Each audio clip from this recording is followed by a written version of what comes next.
donc évidemment un sujet incontournable dans la transition énergétique du bâtiment.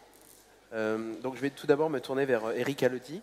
Donc, dans votre manifeste Energy Meeting, vous rappelez que 75% des constituants d'un bâtiment sont renouvelés durant sa durée de vie, enfin pendant sa durée de vie, donc c'est un chiffre assez parlant. Et vous parlez donc du bâtiment comme une banque de matériaux. Est-ce que vous pourriez un peu nous expliciter cette notion de banque de matériaux? Oui. Alors bonjour à toutes et à tous. Je pense d'abord il faut recontextualiser en fait ce qu'on entend par économie circulaire en fait. Aujourd'hui il y a souvent en fait une assimilation entre économie circulaire et valorisation des déchets. C'est des choses qui sont très différentes. D'ailleurs, si on regarde aujourd'hui le constat au niveau français, au niveau du BTP, on produit près de 247 millions de tonnes de déchets par an, ce qui représente en volume 70% des déchets français. Donc, sachez aussi qu'au niveau de la Commission européenne, il y a à peu près 95 milliards d'euros qui sont consacrés à la gestion du traitement des déchets, mais il n'y a que 5 à 9% des matières qui sont réinjectées dans les processus de production. Oui. Donc, si on regarde la dernière étude McKinsey qui dit qu'en plus, si on pensait correctement l'économie circulaire, en fait, d'ici 2030, on pourrait générer 600 milliards d'euros d'économies par an en Europe. Vous imaginez le potentiel qu'on a en fait à pouvoir passer d'un paradigme linéaire à un paradigme circulaire. Si on applique ça au bâtiment maintenant, si on applique ça au bâtiment, aujourd'hui un bâtiment, quand on regarde la durée de vie totale du bâtiment, ça coûte plus de 3 fois du coût de construction du bâtiment. Et quand on regarde en fait, quand on construit un bâtiment comme une banque de matériaux, aujourd'hui les premières estimations, il y a environ 200 000 m² de bâtiments qui sont construits selon l'approche économie circulaire cradle to cradle. On estime aujourd'hui qu'on peut récupérer en valeur ajoutée à l'issue de la période d'usage d'un bâtiment entre 10 et 15% de sa valeur de construction. Et ça, alors même que les ressources vont continuer à se raréfier. Donc ça veut dire quoi? Ça veut dire que quand on pense éco-conception, et finalement la banque de matériaux, c'est un nouveau concept en fait pour penser l'éco-construction d'un bâtiment. On va passer à un bâtiment en fait qui va être pensé comme un système constructif démontable. Donc on va passer à un système constructif démontable et on va faire des choix plus pertinents de matériaux. On va choisir des matériaux qui seront non toxiques, parce qu'il faut intégrer la santé dans l'économie circulaire, et aussi qui auront un potentiel de cyclabilité. C'est-à-dire qui conserveront une valeur résiduelle qui permettra, après usage, de rapporter de la valeur. Comment on arrive à faire ces choses-là? En fait, on utilise en fait un concept qu'on appelle un passeport circulaire, qui est une espèce de carte d'identité qu'on va attacher à chacun des constituants, chacun des composants, chacun des produits du bâtiment. Dans ce passeport, on va trouver en fait sa composition, ses prochains usages, sa localisation, son volume. On va y trouver sa période d'usage. Donc toutes les informations qui vont nous permettre de mettre de l'intelligence circulaire dans le bâtiment afin qu'à l'issue de sa construction, on ait un bâtiment circular ready. Ça veut dire que derrière, on pourra en faire le resource management dont je parlerai peut-être après. Emmanuel Normand, donc vous êtes directeur du développement durable chez Saint-Gobain. Qu'est-ce que vous évoque cette vision enthousiasmante de bâtiments comme banque de matériaux? Alors moi, je suis tout à fait d'accord. C'est-à-dire, aujourd'hui, tout ce qui concerne la recyclabilité des matériaux de construction est très loin de ce que ça devrait être. On a un certain nombre de matériaux, par exemple que nous on produit, que sont le verre, le gypse, qui sont des matériaux qui sont infiniment recyclables. Donc le fait d'avoir des matériaux qui sont disponibles dans les bâtiments et qui, lorsque le bâtiment est déconstruit, puissent re-rentrer dans notre process de production, c'est quelque chose qui est extrêmement important. Alors après, quand on parle de banque de matériaux, il peut y avoir deux idées. La première, c'est la réutilisation d'un certain nombre de matériaux. C'est une notion qui peut être valable dans un certain nombre de cas, mais je pense qu'en général, c'est une notion qui est assez marginale par rapport à l'ensemble des matériaux dont on parle. Pourquoi? Tout simplement parce que souvent, les bâtiments qu'on déconstruit sont des bâtiments qui ont été construits il y a longtemps.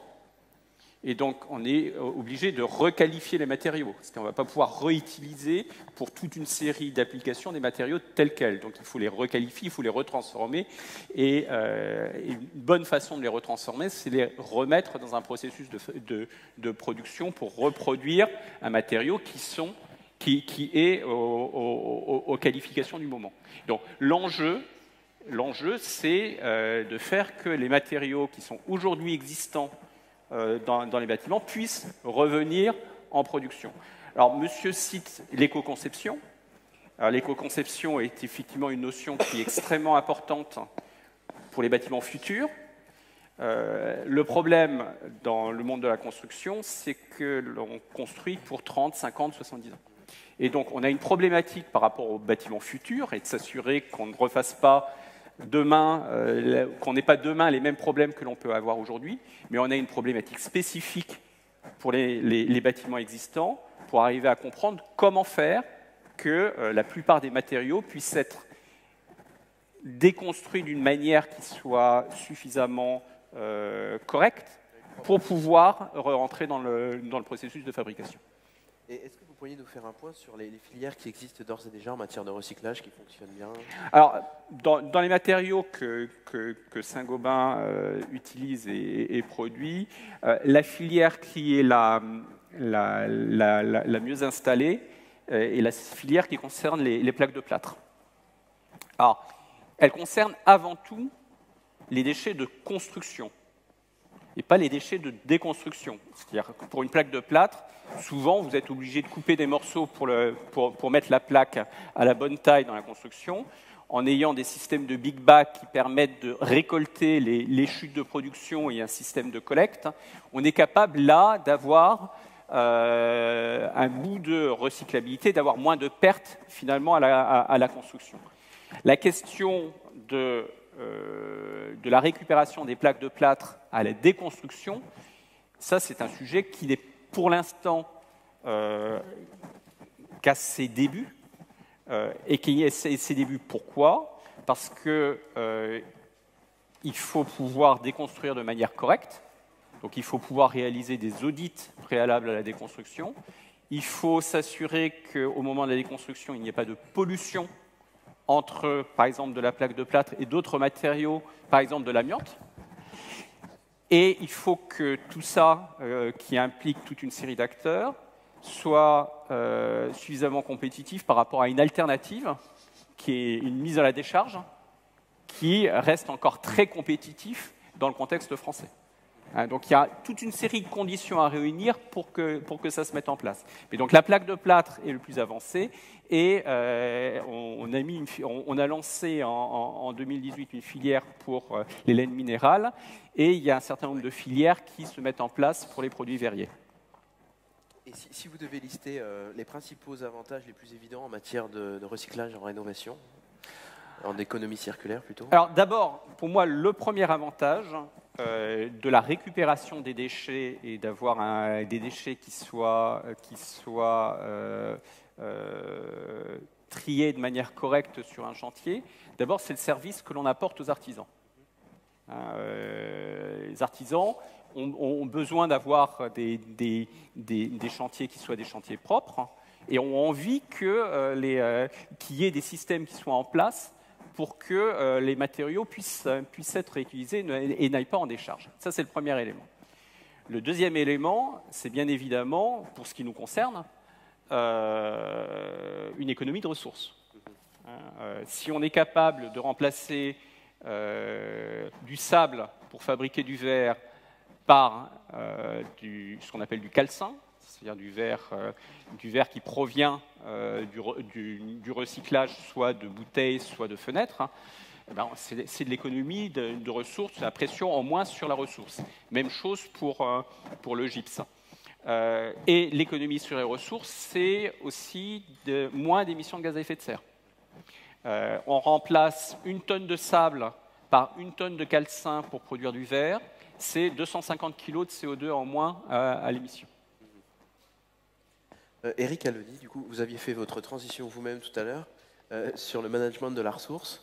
C'est aussi un cas vraiment intéressant puisque ça peut imaginer que ce soit une économie qui circule de secteur en secteur. Donc on revient aussi à la question de la toxicité puisqu'il faudra bien vérifier que les produits intrants dans le secteur du bâtiment respectent les termes de toxicité par rapport à la qualité de l'air intérieur, par exemple. Est-ce que vous pourriez un peu développer ce point? Oui, d'abord j'aimerais apporter un complément à ce que disait Emmanuel à l'instant, où je suis tout à fait d'accord avec le fait que le réemploi, malheureusement aujourd'hui, est limité et l'usage de places de marché en fait est compliqué, notamment du fait des assurances. Je rajouterais juste le fait qu'un bâtiment, c'est un métabolisme lent.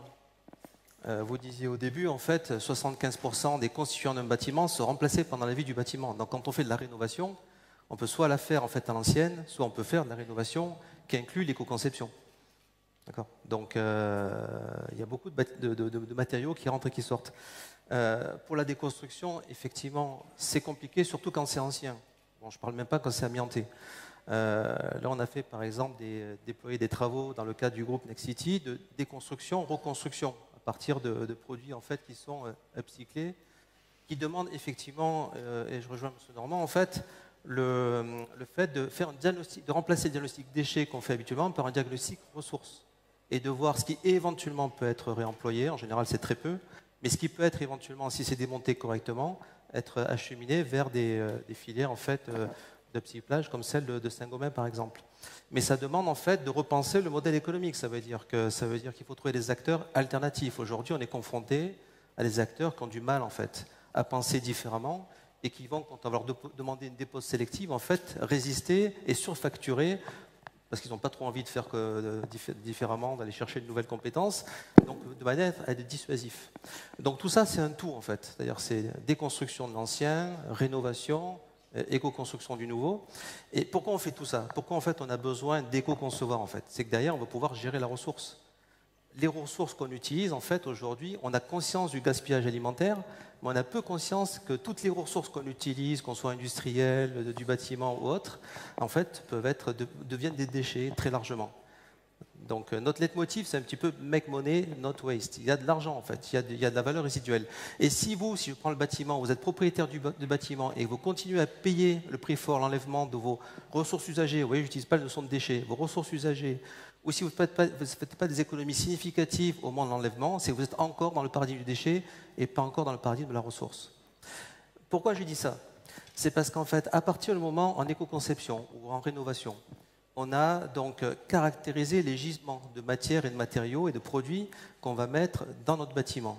À ce moment-là, on a de l'information, on a de la data, on a de l'intelligence. Du coup, derrière, on pourra utiliser des plateformes comme par exemple Psycléa ou d'autres, des systèmes d'exploitation avec des algorithmes intelligents qui sont capables de mettre en lien des gens qui ont des gisements caractérisés avec des gens qui ont des besoins caractérisés via des transformateurs les plus locaux possibles. On crée des écosystèmes, comme dans la nature en fait.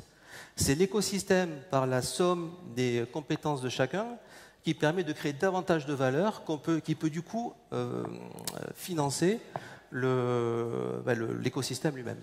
Donc au lieu de partir dans une approche linéaire, où en fait on a des déchets dont on ne sait rien, qu'on essaye plus ou moins en fait pour lesquels on essaie de trouver plus ou moins des exutoires, alors qu'on n'est pas très motivé, parce qu'on reste quand même financé globalement par l'enlèvement du déchet.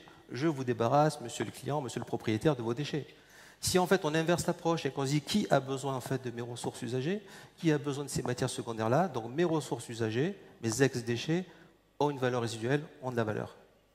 Le fait de penser comme ça, et j'engage en fait les gens du bâtiment, les propriétaires, les asset managers, les property managers, en fait tout ça, à penser en se disant mais ma ressource a de la valeur, comment je peux la valoriser? Donc nous ce qu'on fait, c'est qu'on aide nos clients, premièrement, par un diagnostic circulaire à dire quels sont les potentiels, et deuxièmement, à mettre en place des plateformes, par exemple, comme Psycléa, qui vont justement recenser les gisements caractérisés, recenser les besoins qui peuvent venir de l'extérieur de l'industrie du bâtiment. Aujourd'hui, on est capable, en fait, de pouvoir transformer des moquettes en moquettes, comme du plâtre en plâtre, ou des moquettes en filet de pêche, ou en collant pour femmes.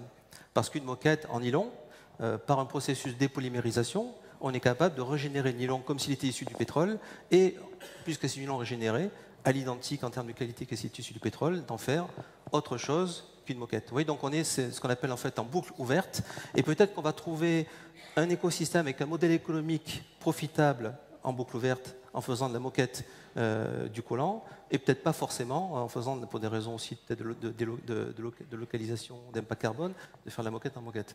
Donc c'est vraiment important de se mettre dans cette optique-là. C'est le marché, le besoin qui doit tirer en fait la demande pour identifier le gisement qui convient via les transformateurs qui permettent de répondre à la qualité attendue en fait par le client.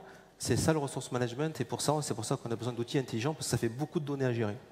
Donc aujourd'hui, construisez des bâtiments, rénovez des bâtiments qui soient intelligents du point de vue circulaire, qui soient circular ready, parce que d'ailleurs, on sera capable en fait de pouvoir générer du revenu plutôt que du déchet.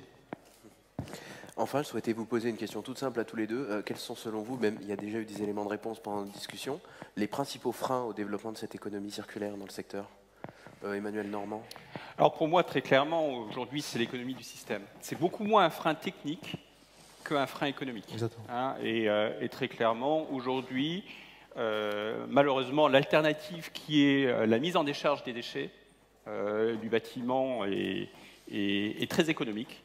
Et donc, c'est très désincitatif à ce que l'ensemble des acteurs de la chaîne puissent se mettre autour de la table pour construire des filières qui soient robustes. Moi, je dirais qu'il y a deux choses en fait qui me frappent. C'est d'abord, effectivement, le modèle économique, mais en termes de manière de penser. C'est-à-dire qu'on peut chercher à optimiser le tri, optimiser les filières, etc. Mais là, on est dans l'optimisation d'un certain paradigme qui reste encore malgré tout pas mal celui du déchet. Si on commence à se dire en fait comment je vais pouvoir faire en sorte que mes acteurs, ma chaîne, en fait, ma filière, mon écosystème soient prêts à m'acheter mes ressources usagées, on inverse complètement la problématique en fait. Ça, c'est la première chose. Deuxième chose, en fait, c'est que quand on crée des écosystèmes, il faut apprendre à coopérer entre acteurs. C'est-à-dire, c'est comme dans la nature, la création de valeur, elle résulte de la somme de diversité d'acteurs et de compétences. Pour coopérer, ça demande de changer de manière de penser, parce qu'on n'a pas l'habitude. On raisonne nous-mêmes de manière linéaire. C'est-à-dire, quand on parle d'économie linéaire, on pointe à l'extérieur, alors qu'en réalité, nous-mêmes, souvent, notre manière de penser est très linéaire. Donc, coopérer, ouvrir un petit peu en fait certains secrets de fabrication suffisamment pour créer davantage de valeur, ça peut aider. Troisième chose, en fait, c'est les freins réglementaires. Aujourd'hui, on pourrait faire du béton à partir de béton. C'est ce qui se fait en fait dans des proportions beaucoup plus vastes, par exemple à Hollande ou ailleurs. En France, on peut en mettre pas plus de 30% selon l'exposition. Donc la réglementation peut accélérer ou freiner en fait ces choses-là. Et en fait, et la dernière chose, c'est l'innovation. C'est-à-dire que quand on veut transformer une matière en autre, souvent on a besoin d'innover. Et l'innovation, elle n'est pas forcément technique, elle peut être aussi contractuelle. Par exemple, si je fais de l'éco-conception en termes de promoteur, donc je vais créer de la valeur, mais qu'au final, c'est celui qui est en bout de chaîne, en fait, le facility manager, le resource manager ou le propriétaire qui va récupérer la valeur de la qualité qui a été mise en amont, comment se répartit en fait la valeur qui a été créée entre les uns et les autres. Donc il y a là aussi des innovations intéressantes sur le plan contractuel, des manières de partager cette valeur-là entre l'amont et l'aval qui doivent se réfléchir pour que le système évolue et pour qu'on passe vraiment dans un paradigme de la ressource. Bien, merci beaucoup. Je pense qu'on peut les applaudir.